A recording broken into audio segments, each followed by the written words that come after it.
ঢাকা ১৭তে তারেক রহমানকে জিতাতে vote engineering হওয়ার প্রমাণ মিলেছে। হেরেই যাচ্ছে বিএনপি, হতবাক তারেক রহমান। আবার হবে নতুন ভোট। ত্রয়োদশ জাতীয় সংসদ নির্বাচনে ১১ দলীয় জোটের প্রার্থীরা এগিয়ে রয়েছেন বলে দাবি করেছেন জামায়াতে ইসলামের আমির ডাক্তার শফিকুর রহমান।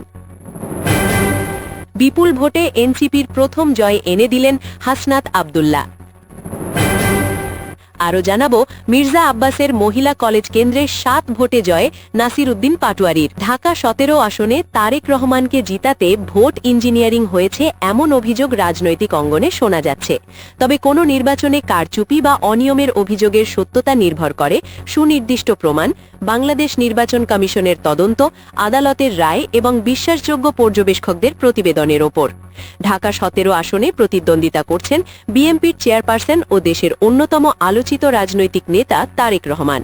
কিন্তু এই ভিআইপি আসনে প্রত্যাশিত বিজয় উৎসবের আবহের বদলে শোনা যাচ্ছে অঘটনের গুঞ্জন। নির্বাচন কমিশনের তথ্য অনুযায়ী এই আসনে মোট ভোটার সংখ্যা ৩,০৩,৩৩৭ জন। সকাল থেকেই বিভিন্ন কেন্দ্রে দীর্ঘ লাইনের দৃশ্য দেখা যাচ্ছে, যা ফলাফল নিয়ে নতুন করে হিসাব নিকাশের জন্ম দিয়েছে। গুলশান মডেল হাইস্কুল কেন্দ্রের সামনে যুক্তরাষ্ট্র, যুক্তরাজ্য, অস্ট্রেলিয়া, ভারত ও পাকিস্তান সহ বিভিন্ন দেশের বিপুল সংখ্যক বিদেশি সাংবাদিক অবস্থান নিয়েছেন। আন্তর্জাতিক গণমাধ্যমের উপস্থিতি ভোট গ্রহণ প্রক্রিয়ায় বাড়তি স্বচ্ছতার ইঙ্গিত দিচ্ছে।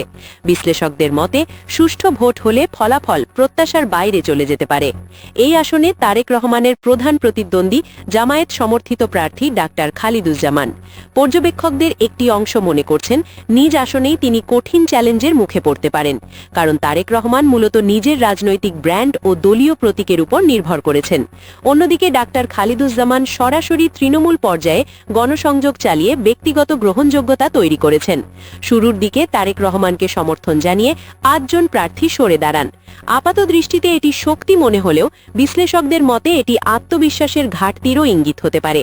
বিপরীতে ডাক্তার খালিদুজ্জামান মাঠ ছাড়েননি। তিনি তৃণমূল সংযোগ ও ব্যক্তিগত ইমেজের উপর ভর করে প্রচার চালিয়ে গেছেন। ঢাকা ১৭ আসনের জনসংখ্যাগত বৈচিত্র্য উল্লেখযোগ্য। গুলশান, বনানী ও বাড়িঘাড়ার মতো কূটনৈতিক ও অভিজাত এলাকা যেমন আছে, তেমনি করাইল বস্তি, কালাচাঁদপুর ও শাহজাদপুরের মতো মধ্যবিত্ত ও নিম্নবিত্ত অধ্যুষিত এলাকাও রয়েছে। এলিট ভোটারদের অংশগ্রহণ অনিশ্চিত হলেও সাধারণ ও মধ্যবিত্ত ভোটারদের সক্রিয় উপস্থিতি লক্ষ্য করা গেছে। অনেকের মতে ডাক্তার খালিদুজ্জামানের পরিচ্ছন্ন ভাবমূর্তি এবং চিকিৎসক হিসেবে পরিচয় দুই শ্রেণীর ভোটারদের কাছেই ইতিবাচক প্রভাব ফেলেছে। ভোটের দিনে আন্তর্জাতিক গণমাধ্যম যেমন CNN ও আল জাজিরার ক্যামেরা সরাসরি প্রচার করায় কেন্দ্র দখল বা পেশি শক্তি প্রয়োগের সুযোগ সীমিত হয়েছে বলে অনেকে মনে করছেন। একই কেন্দ্রে প্রধান উপদেষ্টা মোহাম্মদ ইউনুস ভোট দেওয়ায় নিরাপত্তা ব্যবস্থাও জোরদার রয়েছে। মাঠের জরিপের ইঙ্গিত অনুযায়ী শুধুমাত্র জনপ্রিয়তার বিচারে ডাক্তার খালিদুজ্জামান এই মুহূর্তে এগিয়ে থাকতে পারেন এমন ধারণাও শোনা যাচ্ছে। তবে চূড়ান্ত ফল নির্ভর করবে ভোটারদের সিদ্ধান্ত এবং নির্বাচন প্রক্রিয়ার স্বচ্ছতার ওপর। আপনার মতে আন্তর্জাতিক গণমাধ্যমের নজরদারিতে তারেক রহমান কি নিজের আসন ধরে রাখতে পারবেন, নাকি ডাক্তার খালিদুজ্জামান ঢাকা ১৭তে নতুন ইতিহাস গড়বেন? বৃহস্পতিবার সারা দিনের ভোট গ্রহণ শেষ হয়েছে, এখন চলছে গণনা। এই মুহূর্তে দেশ জুড়ে যে খবর আসছে তা নিয়েই আজকের আলোচনা। বিএনপির জাল ভোটের চেষ্টা, সেনাবাহিনীর কঠোর ভূমিকা, জেনারেল ওয়াকারুজ্জামানের প্রশংসা এবং জামায়াতের ২০০ আসনে এগিয়ে থাকার সম্ভাবনা। দিনভর ভোটের লড়াই শেষে এখন সবার নজর গণনার দিকে। সারা দেশ থেকে প্রাপ্ত প্রাথমিক ট্রেন্ডে এক বিশাল পরিবর্তনের ইঙ্গিত মিলছে। খবর বলছে প্রায় ২০০টি আসনে জামায়াত নেতৃত্বাধীন জোট বিপুল ব্যবধানে এগিয়ে আছে। অন্যদিকে বিএনপি সীমাবদ্ধ হয়ে পড়েছে প্রায় ৮০টি আসনে। বিএনপির বিদ্রোহী বা স্বতন্ত্র প্রার্থীরা পেতে পারেন প্রায় ২০টি আসন। এটি কি শুধুই একটি বিজয়, নাকি বিএনপির চাঁদাবাজি ও দখলদারিত্বের বিরুদ্ধে জনগণের স্পষ্ট রায়? অনেক ভোটার বলছেন তারা শুধু জামায়াতের কাজের মূল্যায়ন করেননি, বরং বিএনপির চাঁদাবাজি, গুন্ডামি ও মাস্তানির প্রতিবাদেও ভোট দিয়েছেন। গত কয়েক মাসে বিএনপির কিছু নেতাকর্মীর টেন্ডারবাজি ও সহিংস আচরণে সাধারণ মানুষ বিরক্ত হয়ে উঠেছিল। মানুষ শান্তি চায়, আর সেই শান্তির প্রতীক হিসেবে তারা এবার দাঁড়িপাল্লাকে বেছে নিয়েছে। গত রাতে ঘটে যাওয়া ঘটনাগুলোকে অনেকে বাংলাদেশের রাজনৈতিক ইতিহাসের এক টার্নিং পয়েন্ট হিসেবে দেখছেন। সূত্রের দাবি, বিএনপি আওয়ামী লীগের স্টাইলে রাতের ভোট বা আগাম ব্যালট বাক্স ভর্তি করার চেষ্টা করেছিল। তবে সেনাবাহিনী কঠোর অবস্থান নিয়ে তা প্রতিহত করে। পুলিশ বা অন্য বাহিনীর কিছু প্রচেষ্টা থাকলেও সেনাবাহিনী অনড় ছিল। সেনাপ্রধান জেনারেল ওয়াকারুজ্জামানের জিরো টলারেন্স নির্দেশন কার্যকর ছিল বলে জানা যায়। সেনাবাহিনীর নিরপেক্ষ ও কঠোর ভূমিকার কারণে দিনের ভোট মোটামুটি সুষ্ঠু হয়েছে বলে বিশ্লেষকদের মত। সকালে কিছু কেন্দ্রে জাল ভোটের অভিযোগ উঠলেও বড় ধরনের কারচুপি সম্ভব হয়নি, কারণ সেনাবাহিনী ছিল সতর্ক অবস্থানে।